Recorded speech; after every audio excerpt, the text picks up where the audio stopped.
Lily Laoche pour Xiaomentu, le petit disciple. Nous nous retrouvons pour ce troisième article du magazine numéro 2 de troisième niveau. Je t'invite à l'ouvrir page numéro 4 pour découvrir cet article sur les directions et les 5 mouvements, les wuxing. Les directions cardinales, nord, sud, est et ouest, vont être associées au fameux principe des 5 mouvements, le wuxing. Tu te souviens de ce mouvement perpétuel du yin et du yang qui passe de cette lumière un petit peu blanche à cette lumière un peu noire, dans lequel il y aura toujours du noir et du blanc, etc. Et bien dans cette mouvance, il y a 5 phases identifiées par les Chinois, 5 phases que l'on va retrouver à peu près dans tout, et évidemment les points cardinaux et les directions n'échappent pas à cette règle.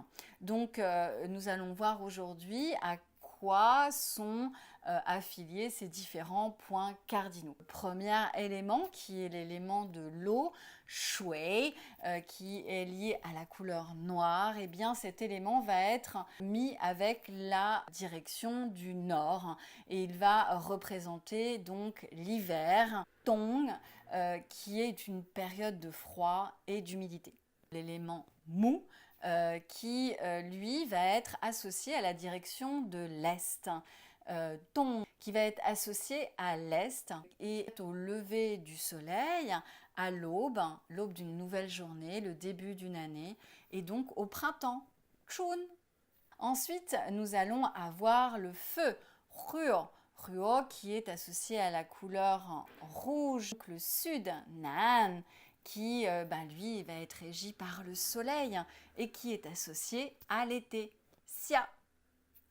Nous avons ensuite Tu, la terre, qui elle est associée à la couleur jaune du Huanghe, n'est-ce pas? Et qui elle va être associée au centre, le milieu, le fameux Chong, qui représente l'immobilité et le temps présent.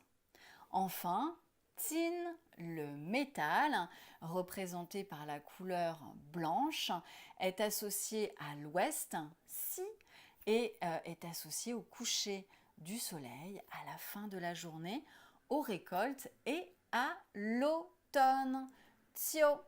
Tout ceci te permet en même temps de découvrir les différentes dénominations des saisons.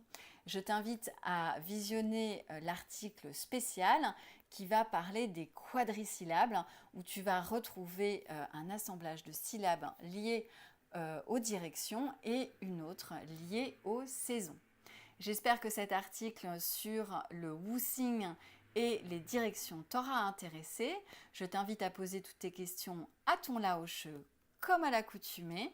Tu peux retrouver cette vidéo sur YouTube ou sur la plateforme d'e-learning du petit disciple, école de chinois enfant.com. À très bientôt, Xiaomentu. Zaijian.